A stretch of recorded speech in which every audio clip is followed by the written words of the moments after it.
Assalamualaikum warahmatullahi wabarakatuh. Perkenalkan, nama saya Muhammad Ardi Arwati Afandi, NRP 0418040042. Di sini saya akan mempresentasikan tugas akhir saya, proyek tugas akhir saya yang berjudul Analisis Kebutuhan Daya Listrik pada Verifikasi Kontainer Keren dengan Simulasi Etap untuk Optimalisasi Bongkar Muat di Terminal Nilam Perak. Nah, di sini dosen pembimbing satu saya Pak Nasinggi Prayogo dan dosen keduanya Pak Edi Setiawan. Rumusan masalah yang saya ambil. Yang pertama, bagaimana perhitungan beban motor listrik pada kontainer kren. Yang kedua, bagaimana penentuan wiring, junction power, dan pengaman pada peralatan di kontainer kren. Yang ketiga, bagaimana menganalisis aliran daya dan short circuit pada kontainer kren dengan software simulasi. Yang keempat, manakah biaya yang lebih ekonomis antara penggunaan supply genset dengan supply PLN?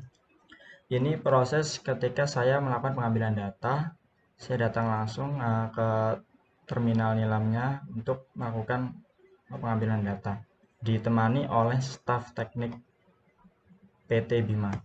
Nah, ini singgalan diagram saya untuk perencanaan, sedangkan yang sebelahnya itu yang existingnya di PH Nilam. Kemudian hasil yang saya lakukan, hasil tugas akhir saya yang pertama mencari regulasi terkait emisi gas buang di lingkup pelabuhan. Ini poin pertama, saya di sini mencari yang pertama mendapatkan bahwa regulasi yang terkait dengan emisi gas buang dalam jurnal Puriningsi pada tahun 2012 adalah Undang-Undang Nomor 17 Tahun 2016, Peraturan Pemerintah Nomor 51 Tahun 2002, kemudian yang ketiga yaitu regulasi oleh IMO. Setelah itu saya menentukan kebutuhan daya listrik kren dengan perhitungan dasar, yaitu di jumlah total untuk kren DHI mendapatkan nilai sekian, 638,2 kW. Setelah itu saya melakukan penentuan wiring diagram junction power. Nah, di sini total daya input sebesar 702,2 kW. Diubah menjadi bentuk daya semu, maka dikalikan cos Pi, yaitu sebesar 0,8. Maka menjadi 877,75 kV ampere. Nah, perhitungan kapasitas trafo pada kren itu yaitu 877 dibagi 0,75 kV ampere dibagi 80% penggunaan trafo dari efisiensi sama dengan 1097,18 kV ampere. Kemudian menentukan arus primer trafo dari 1250 kVA dibagi dengan 6,6 kV untuk tegangan kerennya, kemudian dikalikan akar 3 untuk 3 fasa.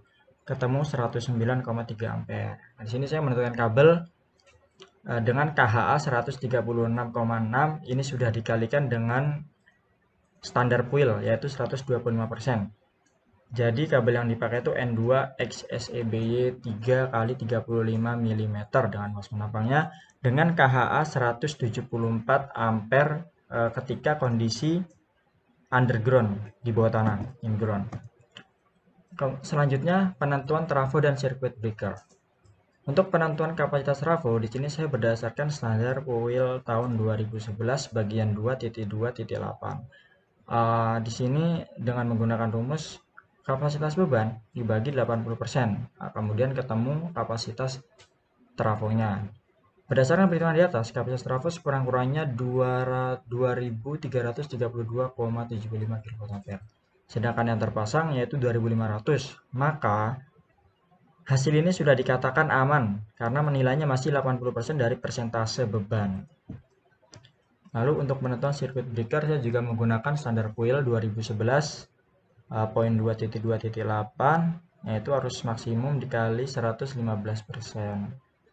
Maka ketemu 1540 ampere dan di sini ACB yang saya pakai yaitu Schneider dengan nominal arus 2000 ampere. Selanjutnya saya melakukan simulasi aliran daya. Di sini saya bagi menjadi 3 skenario, beban penuh, sedang, dan rendah. Untuk skenario 1, ketika saya running mendapatkan nilai contoh ya, pada bus 10 itu memiliki tegangan 6,43 kV. Untuk persentase tegangan 97,41%, nilai daya nyatanya 1263 kW. Nah, untuk skenario 2, untuk nilai marginalnya berkurang dari awalnya tadi semua mendapatkan nilai marginal. Di sini saya pakai beban sedang, maka mendapatkan hanya 2 nilai marginal. Tapi untuk nilai marginal ini semua masih dalam kondisi yang aman berdasarkan standar IEE tahun bla bla bla bla itu. Nah, untuk skenario 3, di sini saya menggunakan beban rendah. Jadi setiap bus 6, 10, 14, 15, 16 ini saya bagi 2 untuk beban operasi bebannya kren. Jadi kren satu saya nyalakan dan kren satunya lagi saya matikan. Maka mendapatkan nilai hasil yang sangat baik. Tidak ada nilai marginal di sini. Nah, hasil perbandingan nilai tegangan pada beban simulasi etap dengan perhitungan manual. Nah, perhitungan manual di sini yang saya maksudkan yaitu aliran daya drop voltage ya. Saya menghitung dengan rumus arus nominal yang mengalir pada aliran daya tersebut. Kemudian saya kalikan tahanan untuk tahanan untuk CU pada kabel, karena saya menggunakan CU, kabel CU. Lalu saya kalikan luas penampang, kemudian dibagi panjang kabel, maka ketemu nilai tahanan dan nilai drop voltage-nya. Selanjutnya simulasi short circuit. Nah, short circuit ini di sini saya mendapatkan nilai bahwa arus short circuit pada bus, contohnya pada bus 15 untuk 3 pasang mendapatkannya 35,515 arus short circuit. Untuk line to ground 35, untuk line to line 30,757, untuk line to ground yang 35. Di sini mendapatkan yang berbeda-beda ya. Karena setiap bus itu memiliki impedansi analisis stabilitas transient yang berbeda juga. Impedansi yang dimaksud di sini yaitu bisa impedansi trafo, kabel, kan dilewati gulungan short circuit, short breaker juga, circuit breaker juga. Selanjutnya masuk ke analisis bisnis. Nah, di sini saya menggunakan AE manufaktur dari Cummins pada gantry crane. Itu C1 tipe C1250D6. Untuk RTG crane menggunakan Cummins Q SX15 G5. Ini nilai-nilainya sudah tertera. Untuk kebutuhan operasi pada genset saat operasi kren itu kebutuhan dayanya sekian, waktu beroperasinya sekian, contoh 836. SFC itu specific fuel consumption, itu dalam satuan gram per kilowatt per hours. Untuk kebutuhan oli dari genset ini menggunakan satuan gram per kilowatt per jam. Itu dengan singkatan SOC, Specific Oil Consumption. Kemudian selanjutnya ini saya hitung total operasional bahan bakar dalam sebulan, total oli dalam sebulan, total biaya operasional dalam sebulan. Itu penjumlahan antara bahan bakar dan oli. Hasil perhitungan biaya operasional keseluruhan genset per bulan yaitu 13.753.833.000 rupiah. Jika dijumlahkan dengan biaya pemeliharaan mesin genset yang sudah saya hitung berdasarkan langsung dari PT Bimanya, yaitu sebesar 13.804.833 rupiah. Nah, ini ketika ingin saya bandingkan dengan suplai tarif listrik PLN, maka saya hitung juga kebutuhan daya operasinya sekian, waktu beroperasi, tarif listriknya ini saya dapatkan langsung dari PT Lambang Energi Indonesia. Kemudian total biayanya sudah saya jumlahkan, maka menghasilkan nilai total jumlah biaya operasional per bulan yaitu 5.494.339.105,2 rupiah. Jika ditambahkan dengan biaya perawatan, jaringan distribusi, perawatan transformator, konfigurasi relay, proteksi, yaitu sebesar 150 juta per tahun. Maka total biaya operasional untuk suplai listrik per bulannya yaitu sebesar 5.506,839.105 rupiah. Hasil perhitungan menunjukkan bahwa hasil kebutuhan biaya operasional kren jika menggunakan suplai listrik PLN lebih rendah 8.297.994.560 rupiah dibanding dengan kebutuhan menggunakan mesin genset. Nah, kemudian biaya investasi. Nah, di sini komponen-komponen untuk investasi pada pengadaan proyek elektrifikasi suplai kren yaitu sebagai berikut. Untuk komponennya pada gardu nilam itu membeli kubikel ABB IEC ini 20 kV, 6,6 kV, trafo 2500. Pada kioski, kontainer 5 feet, kontainer 20 feet, kubikel Schneider SM6, trafo 1250 kVA, panel LVMDP, ACB ini. Dengan kabel yang dipakai N2XSEBY 3 × 35 mm. Maka nilai total biaya investasi yaitu Rp12.167.500. Lalu biaya pengeluaran. Biaya pengeluaran ini saya jadikan acuan sebagai nilai jumlah bulannya 12, yaitu setahun. Nah, pada perhitungan biaya operasional keseluruhan genset, yaitu mendapatkan nilai sebesar 165.658 juta untuk biaya pengeluaran per tahun penggunaan suplai listrik PLN ditambah biaya perawatan termasuk perawatan jaringan distribusi mendapatkan nilai Rp66.882.069.262. Nah, lalu saya membuat arus kas masuk dan arus kas bersih.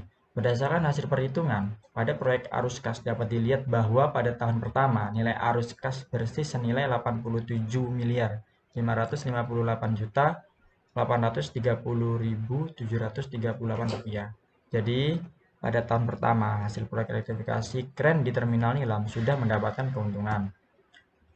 Dari hasil pengerjaan tugas akhir saya menyangkut proyek elektrifikasi suplai kren. Ini mendapatkan beberapa kesimpulan. Untuk kesimpulan yang pertama, yaitu besar total beban daya listrik dari operasional seluruh CC, yaitu sebesar 5.229,39 kW, di mana total beban daya listrik untuk CC4 dan CC5 sebesar 1.276,4 kW. CC1 sebesar 709 kW, CC3 sebesar 876, dan RTG1 sampai 6 sebesar 2366 kW. Kesimpulan kedua, hasil perancangan instalasi listrik setelah melakukan perhitungan berdasarkan Standar Persyaratan Umum Instalasi Listrik 2011, bagian 2 tentang desain instalasi listrik poin 2.2.8 adalah sebagai berikut. CC3 memperoleh nilai arus tertinggi 161,8 ampere di tegangan 6,6 kV dengan nilai kuat hantar arus 202,25 ampere, serta penampang kabel dengan tipe N2XSEBY luas penampang 3 × 50 mm dan dilengkapi busbar dengan ukuran 20 × 3 mm dengan penampang 60 mm. RTG memperoleh nilai arus tertinggi yaitu 320 ampere di tegangan 400 kV dengan nilai KHA 425 ampere serta penampang kabel dengan tipe NYY 3 × 300 mm dan dilengkapi busbar dengan ukuran 25 × 3 mm penampang 75 mm. Nah, kesimpulan yang B, pada rangkaian existing pada CC dilengkapi dengan trafo berkapasitas 2500 kVA. Setelah dilakukan perhitungan ulang, memperoleh nilai di bawah 2500, yaitu pada trafo 1 sebesar 2332,75 kVA dan trafo 2 sebesar 1877 kVA. Jadi, dengan kapasitas trafo yang terpasang, sudah aman di atas nilai 80% dari persentase beban. Maka kapasitas trafo sudah dikatakan sangat baik. Dan pada RTG dilengkapi dengan trafo berkapasitas 1250 kVA berdasarkan perhitungan. Kesimpulan yang ketiga, pada simulasi analisa aliran daya skenario 1, memperoleh nilai under voltage terendah dengan nilai 96,8%. Pada skenario 2, memperoleh nilai under voltage terendah dengan nilai 96,76%. Sedangkan pada skenario 3, tidak ada yang mengalami kondisi under voltage atau over voltage. Penurunan tegangan masih memenuhi standar sesuai dengan SPLN T6.001 pada tahun 2013, sehingga masih dapat dioperasikan dengan baik pada saat operasional. Nah, untuk kesimpulan yang keempat, biaya operasional pada penggunaan suplai listrik PLN terbukti lebih ekonomis dibandingkan penggunaan suplai genset. Berdasarkan hasil perhitungan menunjukkan bahwa nilai kebutuhan biaya pada operasional kren per bulan jika menggunakan suplai listrik PLN sebesar Rp5.506.839.105 biaya tersebut lebih rendah 99.725.930.738 rupiah dibanding dengan rata-rata kebutuhan biaya operasional kren menggunakan mesin genset, yaitu sebesar 165.658 juta rupiah. Nah, jadi sekian presentasi untuk sidang akhir saya. Nah, terima kasih. Wassalamualaikum warahmatullahi wabarakatuh.